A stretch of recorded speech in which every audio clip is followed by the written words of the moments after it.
There's something I need to talk to you about. Could you sign this? Huh? Wait a minute. What's going on? What does it mean? It means I want a divorce. You are no longer of any use to me. I couldn't understand what he meant by no longer of any use. What does that mean? And bringing a divorce paper. What is he thinking? You want to divorce me? I don't understand. What happened? Did I do something wrong? It's not that you did something wrong, but you've become a nuisance. Actually, I've got someone else pregnant. What? I was too shocked to say anything. I wasn't pregnant. We had been trying for a child since getting married, but maybe due to my condition, we hadn't been blessed with children. I wasn't particularly eager for children, and with work at the company, I hadn't been too concerned. Could it be that my husband has had children with the other woman? I'm not pregnant, though. Like a menopausal hag like you could get pregnant? You can't have children, don't earn much. You have no appeal as a woman. And you're only good as a maid for a few more years. I've decided to remarry a young, fresh woman, so you're no longer needed. Smirking, he said this to me. I couldn't tell what he was thinking or feeling. But the only thing I was sure of was that he's a lost cause. So, you've been cheating, huh? You are the worst. Don't you have anything to say for betraying me? I've been taking care of a charmless woman like you all this time. Why should I be the one to apologize? You should be thanking me for looking after you for years. I cannot remain silent after being told something so terrible. Moreover, there was one fact I hadn't told my husband yet that could turn the tables. When I calmly informed my husband of this particular fact. My name is Catherine, and I'm currently running a company.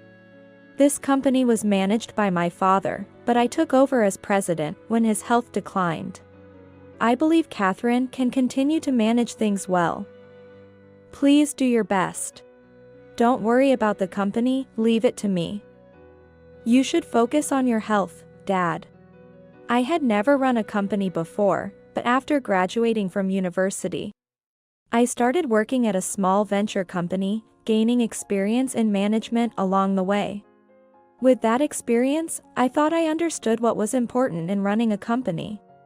Though it was tough at first, with the help of the senior staff, I managed to keep the business going. Ms. Catherine. You've been working non-stop lately, are you okay? You need to rest occasionally, for both your mental and physical health. No. If I, the top, don't work, who will follow? Besides, I've always been physically strong, so don't worry. I was working from morning till night, every day. To the point that my employees worried about me, and I was exhausted. But more than that, I felt a responsibility as the president, not to ruin what my father had built. Also, being young, if I acted like a lord, no one would follow me.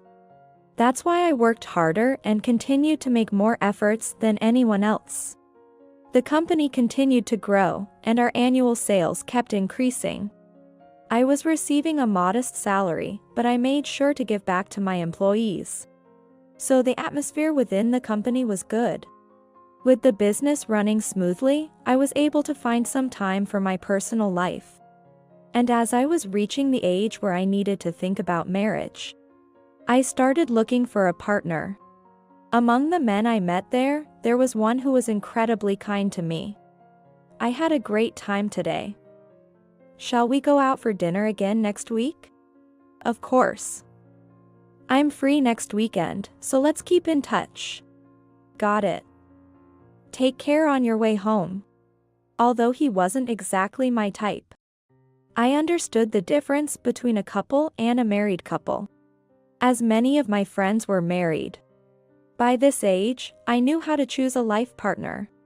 He wasn't my type, but I believed him to be trustworthy and thought we could build a good marriage together. We started dating, and about half a year later, we got married. It wasn't a romantic marriage, and we were both not that young. But we thought we would live a happy married life in our own way. There was something I hadn't yet told my husband about running the company. I had mentioned that I inherited a company from my father, but I said it had an annual revenue of about 1 million, and that I earned less than the average salaried worker. I didn't intend to hide the financial details. I just thought that money wasn't so important in an equal marriage life. Therefore, I didn't talk about the exact amounts. The company actually made close to 200 million in annual sales. But since I only took a slightly higher salary than an average salaried worker, I didn't consider myself wealthy. My husband was busy with work now, and I thought I'd talk about the company again once things settled down. However, one day, half a year into our marriage, "Hey, where were you last night?" "Huh? Last night? I heard from a friend who works at a nightclub that you were there. What were you doing?" I confronted my husband as soon as he got back from work, but it was true. A high school friend of mine, who now works as a bouncer at a nightclub, contacted me saying that my husband was there with a few young men. It's not that going to a nightclub immediately means cheating. And I understand that some company socializing is unavoidable. However, it's not something to feel good about. According to my friend, the husband brought his juniors with him. It would be understandable if he was brought there by his seniors or bosses. But bringing juniors meant he took the initiative. Why would a married man do such a thing? I had those feelings. And you brought the juniors. Why would you do that? Didn't you think about how I would feel? I have to let the juniors relax a bit, right? Besides, if I get promoted, they'll be my subordinates. So I have to build a good relationship with them. But that doesn't mean you have to go to a nightclub. I think going to a pub would be just fine. What? Are you jealous? We're both old enough, don't be jealous over such things. Smirking, he spoke to me in a mocking tone. Jealousy. Indeed, I felt jealous. It might be shameful at our age, but if that's shameful, then it's also strange not to consider the feelings of others and act accordingly. It's not fair that only I am blamed. Don't you consider my feelings at all? I don't like it, so you could at least stop. It's not like it's a big deal, right? We're going to be married for many more years. So if you can't forgive a little womanizing, we won't last. He spoke as if he was entirely in the right. Does he truly believe he's done nothing wrong? Despite me saying I'm uncomfortable, he only insists on his perspective. This isn't a discussion, it's a one-way street, and I thought it pointless to continue. So I went back to my room for the day. I hadn't felt this during our dating period, but maybe this is his true character. My husband always prioritizes himself, indifferent to how his actions affect others. That seems to be his mindset. After that realization, my view of my husband changed. Observing his words and actions in daily life, his selfishness stood out. Welcome home. Dinner is ready. I've already eaten, so no worries there. Is the bath ready? I'd like it with rose bath salts today, can you prepare that? Again? If you're going to eat out, you should let me know. That way, I won't wait for you and I'll just prepare my own meal. I've also filled the bath, so heat it up yourself. You're making a fuss over nothing. And is it with rose bath salts? No, but I won't refill it just for that, it's a waste of water. I'm in the mood for roses, so nothing else will do. I was speechless before my husband, who spoke as if what he said was the norm. However, considering his self-centered nature, it wasn't strange. He pays for major expenses like rent and the car, while I cover utilities and groceries. Because it's not his money, he casually asks to refill the bath. If he considered our finances or me, he wouldn't say such things. I've told him multiple times to let me know if he wants something specific for the bath. But my husband, who finds a simple message too bothersome, complains afterward. My patience was wearing thin. Despite repeated discussions, he never improved, pushing my frustration to its peak. If I let it go, his words and actions will only escalate. I felt it was time to speak up firmly for the sake of our marriage. Look, I've been thinking, you're being too selfish. Sending a simple message isn't hard work, and could you please consider me a bit more? I pay for the water bills, so stop wasting it. We're not swimming in money, you know? Are you serious with that? Yes, I'm serious. That's why I'm upset. Can't you understand my feelings? Don't mess with me. How dare you, a wife, defy her husband? He slammed the table forcefully. My heart raced, and I was lost for words. The irritation and anger I felt towards him vanished, leaving only fear. It was the first time I truly saw this side of him, and it was frightening. I feared that challenging him further might lead to physical harm. At that moment, my resolve to confront him about his behavior vanished, replaced by the determination not to anger him further. Getting cocky for a wife, huh? Stop messing around.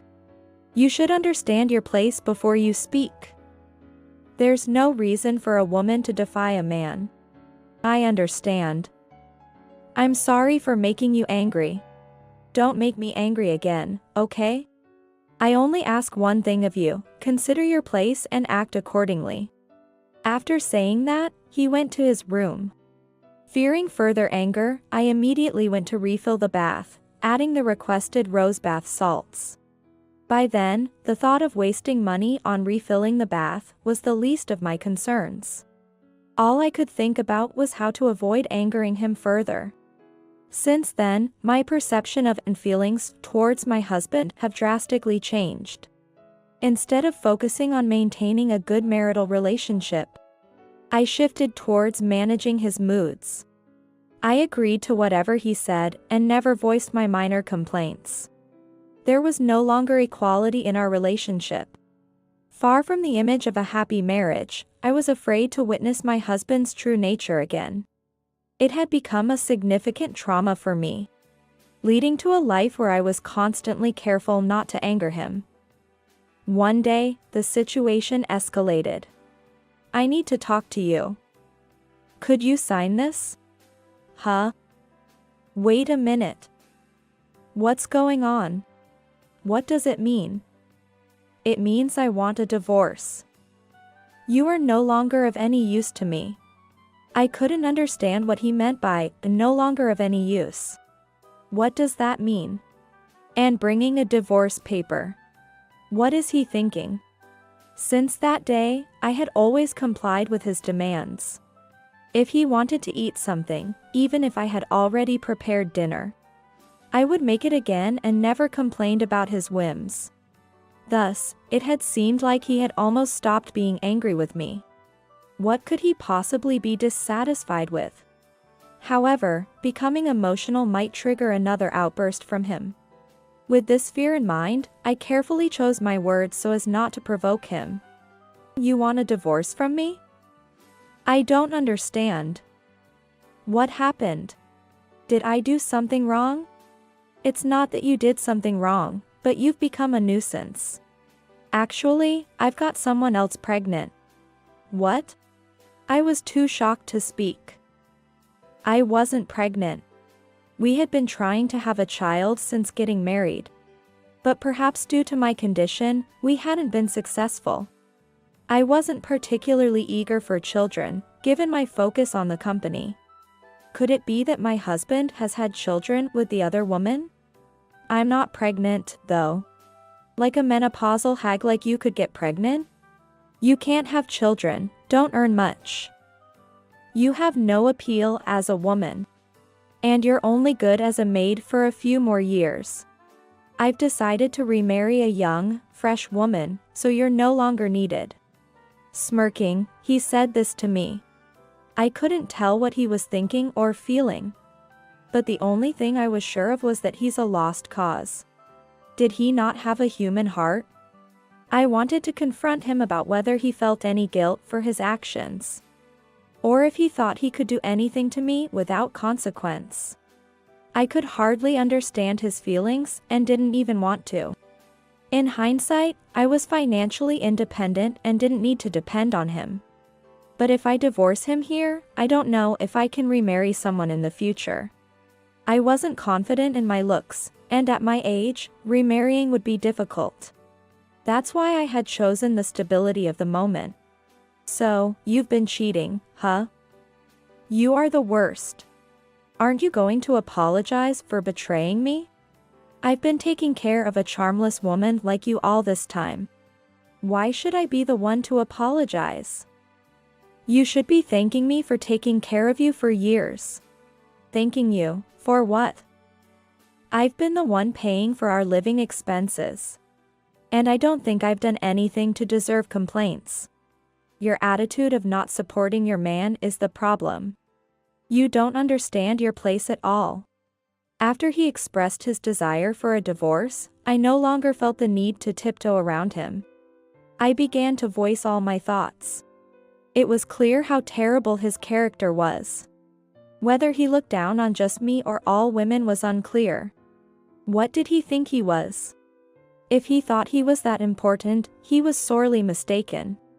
Well, that's fine. I have no intention of continuing this marriage with someone like you. I'll sign the divorce papers and leave immediately. That would be helpful. Oh, a bit too late for that. He was smirking at his phone before saying that to me. I didn't understand what he meant. Shortly after, the intercom rang. I wondered who it could be, considering my husband usually had me answer it. But this time, he went to answer it himself. Perhaps it was someone he knew. The moment that thought crossed my mind. A high-pitched female voice could be heard from the entrance. Could it be my husband's mistress? By the time I considered this, she had already made her way into the living room. Wearing a miniskirt and sleeveless top, fully made up, was a blonde young woman. There was no doubt she was my husband's mistress, but why bring her home? It was outright disrespectful. We weren't even divorced yet, and there was no reason for her to meet me. I was incensed but managed to keep my anger in check. Nice to meet you. I've only seen photos, but you really are an old lady. That was the first thing she said upon seeing me. A woman without a shred of dignity. That was my first impression. Naturally, being my husband's mistress meant I wouldn't have a good impression of her. But her mere presence evoked a visceral disgust. Well, she was a perfect match for a husband who continually looked down on me and betrayed me. I felt sorry for the child that was going to be brought into this world. To be raised by two individuals devoid of parental qualifications. All I hoped was that the child wouldn't lead a tragic life. That was the extent of my concern. So, what brings you here? You didn't need to come while I was still here. I just wanted to see the face of the loser whose husband I stole. But it looks like you never stood a chance anyway. What must she think of other people? Expecting anything from someone so devoid of class was futile. Moreover, I recognized the keychain on the mistress's bag. So, no apologies? For stealing someone's husband and offering no apology is quite outrageous, don't you think? Keep your whining to a minimum, will you? Why would I apologize? The world is a place where the strong prevail over the weak. It's your fault for being taken from. Don't blame your lack of appeal on me. All right.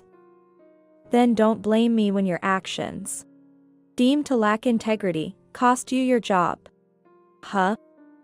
What are you talking about? Are you trying to threaten? It's disgraceful, stop it. Who's really being disgraceful here?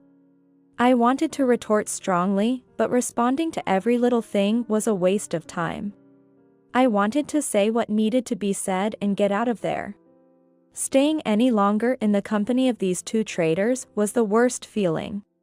That keychain on your bag, it's the company mascot, right? It's quite a well-known corporation.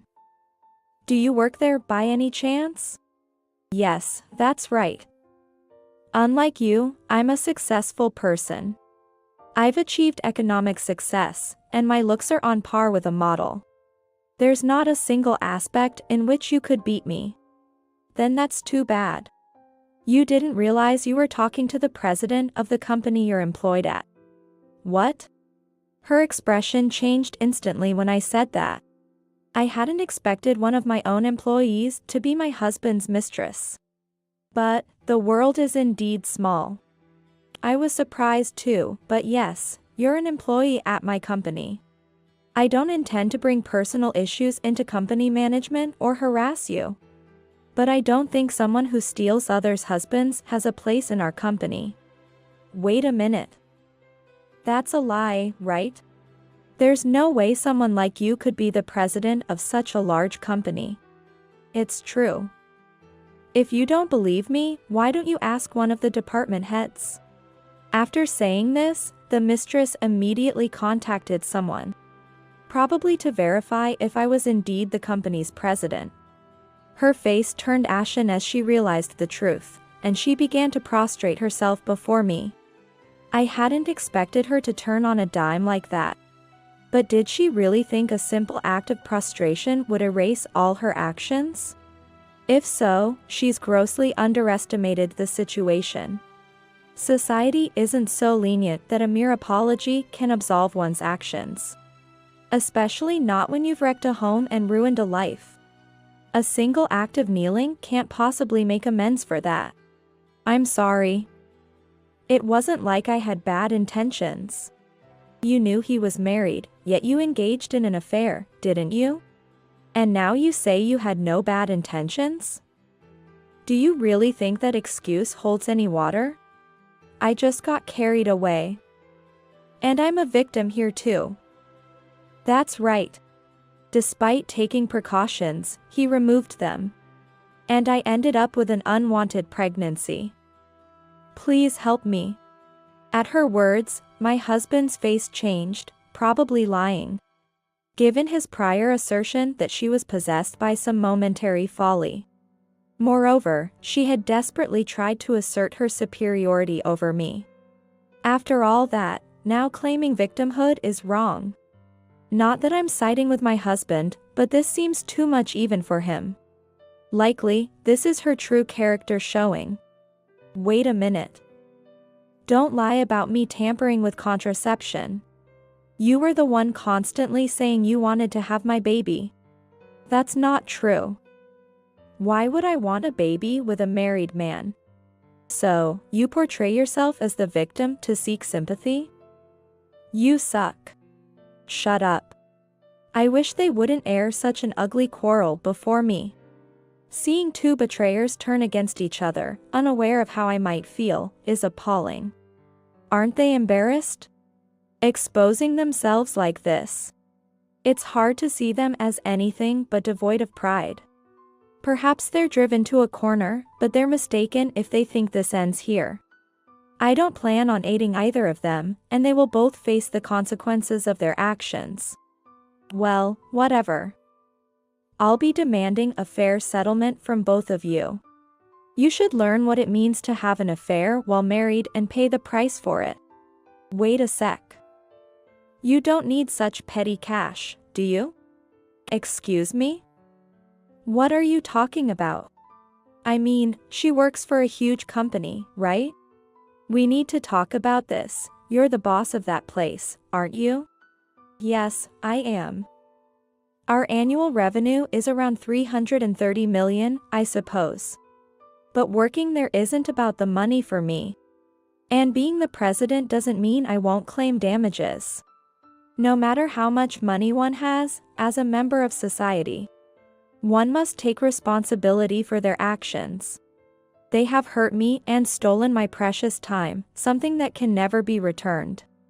They should better understand why laws exist. I don't care if your baby will cost you, I'll demand what's due. And if you can't pay, we'll go to court. I'm that serious, so don't underestimate me. Please wait. Don't say that. I'll do anything, even kneel. I'm truly sorry. I deeply regret my actions. Regret and kneeling now change nothing. What I seek isn't an apology or your prostration. You do understand my words, right? But instead of making excuses, why not talk to friends or family about helping you pay the damages you can't afford? As I said this, she broke down crying. Though it seemed like I was cast as the villain, I hadn't done anything wrong. Demanding compensation for being cheated on is a natural right.